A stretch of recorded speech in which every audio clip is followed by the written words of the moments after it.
दिनै सिमेन्ट बियाम दुलाराय बाथौ गौथुमा ओंखाम गोरलै जानाय हाबाफारिजों लोगोसे फुंनिफ्राय लानानै नोंथांमोना दिनै मा मा हाबाफारि लाखो? गिबियावनो बड'लेण्ड पर्टेल निउसजों लोगोसे गुबुन गुबुन पर्टेल निउस बयनिसिमबो आरो रादाब बुथुमगिरि आरो रादाब नायगिरि बयनिसिमबो सिमेन्ट बियाम दुलाराय बाथौ गौथुमनि जानानै ओंखाम गोरलै बाउनाय फोरबोनि बयनिसिमबो रोजा रोजा साबायखर बावग्रोबाय।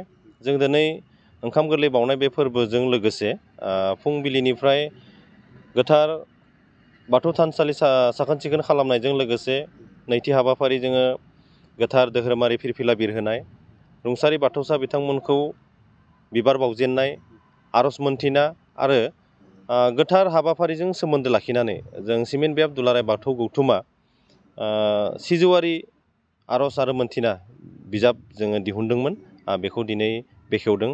बेखेवनायाव जों मोननो हादोंमोन जनाइनि इउ एन एकाडेमि मेम'रियेल बड' हाइ स्कुलनि गाहाय फोरोंगिरि मानाव गेदेर भुमिधर बर' सार आरो जोङो गाहाय आलासि महरै मोननो हादोंमोन जोंनि मोनसे समनि दुलाराय बाथौ गौथुम आफादनि बारग' फोसावदिं नेहाथारि मानाव गेदेर ललित बर' सार आरो जोंनि ओनसोलनि माहारियारि आफादनि मानाव गेदेर जोंनिनो एक्स बि एल टि वेलफेयार ससाइटिनि आफादगिरि सानसुमा सार, खौसेथि बर' सुबुं आफाद धेमाजि जिल्लानि आफादगिरि रातिराम बसुमतारी सार बिथांमोनखौ जों हांख्रायनानै दिनैनि जा ओंखाम गोरलै बाउनाय फोरबो बे फोरबोखौ जों गाजा गोमजायै फुंबिलिनिफ्राय जों गाजा गोमजायै फालिनाय जादों आरो बेखिनिया।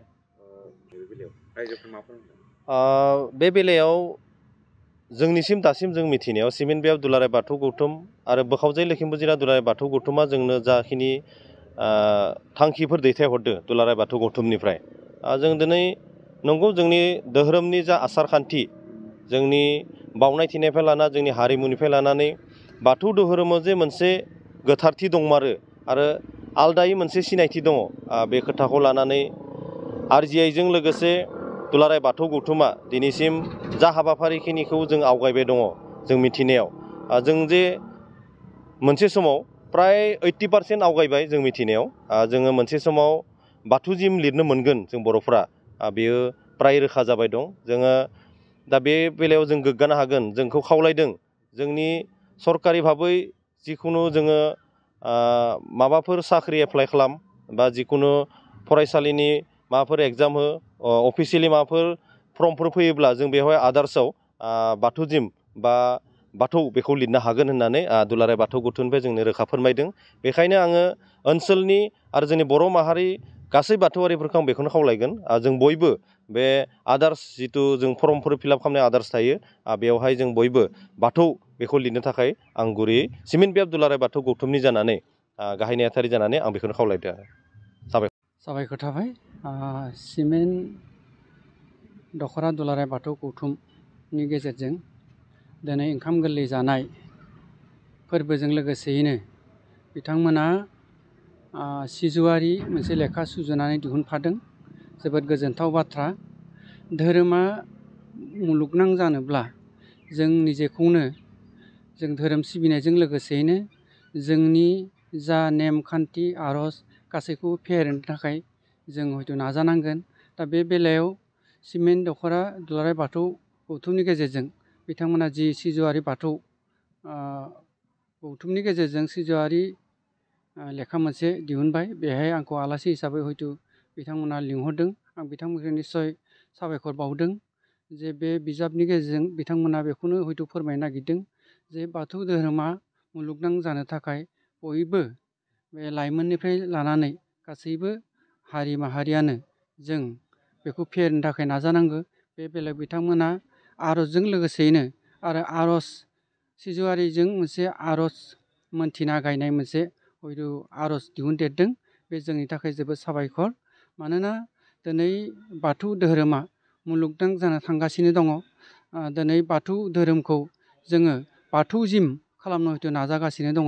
जों हयथ' हिन्दु जिम नङा, जों बाथौ जिम खालामनो थाखाय दिनै जोंनि मोसानाय मुसुरनायनिफ्राय लानानै खाम सिफुं जथा गासैखौबो मुलुगनां खालामनो थाखाय दिनै जोङो हाजार हाजार दामग्रा देग्रा मोसाग्रा हयथ' सरकारनि गेजेराव दिन्थिफुंदों आरो बेफोर निस्सय बर' हारिनि जे मोनसे आसार खान्थि धोरोम बेफोरनो मोनसे मोनफा मोनफा आयदा बेखौनो जों हयथ' दिन्थिनाय जादों।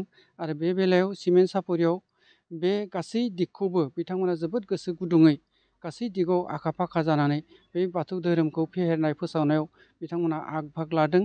आरो बेनि थाखाय सिमेन्ट सापरि आनसलिकजों लोगोसेनो बिथांमोना डिस्ट्रिक्ट गासै दिगावबो बाहागो लानानै बाथौ धोरोमखौ जेरैबायदि फेहेरनायाव फोसावनायाव बाहागो लादों आं बिथांमोनखौ साबायखर बावदों। आरो लोगोसेयैनो बेबायदि मोनसे आगान सुरनायनि गेजेरजोंनो जोंनि बाथौ धोरोमखौ मुलुगनां खालामनो थाखाय बा सरकारजों स्वीकृति मोननो थाखाय बाथौ धोरोमखौ बाथौजिम खालामथारनो थाखाय सरकारनि गेजेराव RGI रेजिस्टार जेनेरेल अफ इन्डियायाव जाहाथे बे बुस्थुआ इनक्लुड जायो। आसाम सरकाराबो गेजेट नटिफिकेसन होनानै बेखौ जाहाथे रोखा खालामना होनो हायो। आरो जोङो बाथौ धोरोमखौ जोंनि बर' हारिनि गेजेराव 20-25 लाखसोनि गेजेराव बर' हारिया बे बाथौ धोरोमखौ जे जोङो सिबियो बेखौ दिन्थिफुंनो हानाय बेबस्थायाव हयथ' फैथों बेखौ भरसा खालामदों आङो। आरो जोबथारनायाव गोलाव बुङाबालासिनो बिथां सिमेन्ट सापरि बिहाबनि बिथांमोना जि गोसो गुदुङै मावफुंनो नाजादों बिथांमोन साबायखर बावदों। आरो बिथांमोना लोगोसेनो गिदिर मोनसे खामानिया बेनो जे बाथौ धोरोम एबा थानसालिखौ जोबोद गिदिरै लुफुंनानै मोनसे प्रेयार हल लोगोसेनो थानाय बे गासै बेबस्थाखौ बिथांमोना गोसो गुदुङै गावबा गावनि कन्ट्रिबिउसननि गेजेरजों बिथांमोना बेबस्था लादों। बेबो निस्सय जाफुंगोन। आरो आवगायबाय फ्राय 20-25% बेफोरबो गासैबो जाफुंगोन। आरो बे दिगाव जोंबो कन्ट्रिबिउसन होनायाव गोसो गुदुङै बिथांमोनखौ मदद होनो गोसो। बाथौ धोरोमा मुलुगनां जाथों बेखौनो जोबथारनायाव आं साबायखर बावनाय थाबाय। गोजोन्थों।